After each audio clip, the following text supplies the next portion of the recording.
ગાંધીનગર ગુજરાતમાં દારૂબંધી માત્ર નામ પૂરતી છે। ડિંડોલી પોલીસે બાતમીને આધારે ઇંગ્લિશ દારૂ ભરેલો હરિયાણા પાસિંગનો ટ્રાન્સપોર્ટનું કન્ટેનર ઝડપી પાડ્યું છે। બુટલેગરો દારૂની હેરાફેરી કરવા માટે અવનવા કિમિયા અજમાવતા જ રહે છે। આ વખતે બુટલેગરે કન્ટેનરની ડ્રાઇવિંગ સીટ પર એક ચોરખાનું તૈયાર કર્યું, જેની અંદર વિદેશી દારૂ મૂકી તેઓ સુરત લાવી રહ્યા હતા।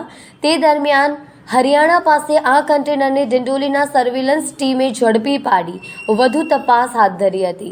ડ્રાઈવર કેબિનના ઉપરના ભાગે આવેલા ચોરખાનામાંથી ભારતીય બનાવટના વિદેશી દારૂની અલગ અલગ બ્રાન્ડની 3,12,480 રૂપિયાની નાની મોટી 1,552 બોટલો મળી આવી હતી। પ્રોહિબિશનના મુદ્દામાલ અને પાયલોટિંગ કરતી ઓટો રિક્ષા સાથે 2 આરોપીઓને ઝડપી પાડી કાયદેસરની કાર્યવાહી હાથ ધરી છે।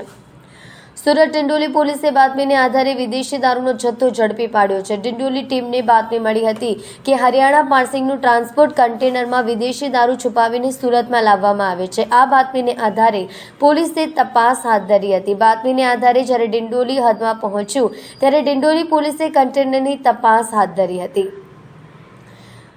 Haryana passing HR 55 AA